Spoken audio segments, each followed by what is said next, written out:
billion a year is what it costs the American taxpayers when you throw in all of the costs for the illegals, immigration, hospital, welfare programs.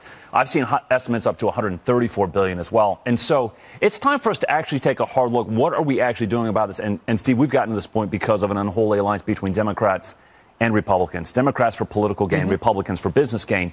And I've been making the argument. I actually wrote a piece yesterday for Fox News talking about this whole situation.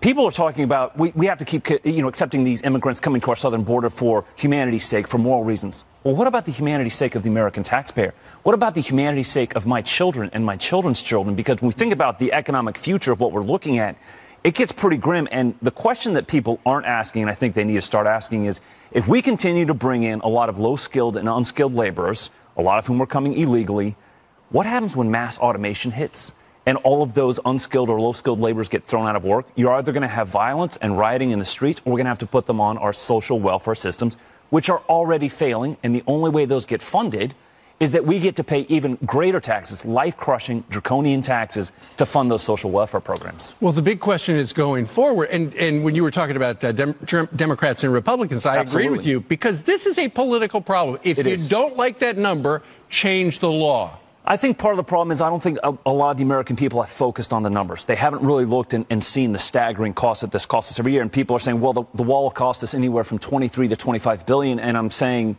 well, we're spending 116 to 130 billion a year already on the illegal immigration that is already taking place. I think it's time for us to take a really hard stance. I totally agree with President Trump talking about shutting down the southern border.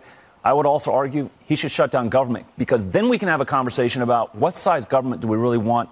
And people have to understand, when we talk about government shutdown, government really doesn't shut down. We just send home the non-essentials, of which there are about 800,000 federal government employees that are considered non-essential. Let's have that conversation. Why do we have 2 million government employees? Why are we spending $136 billion a year? And why do we have over 430 departments, agencies, and sub-agencies in our federal government? But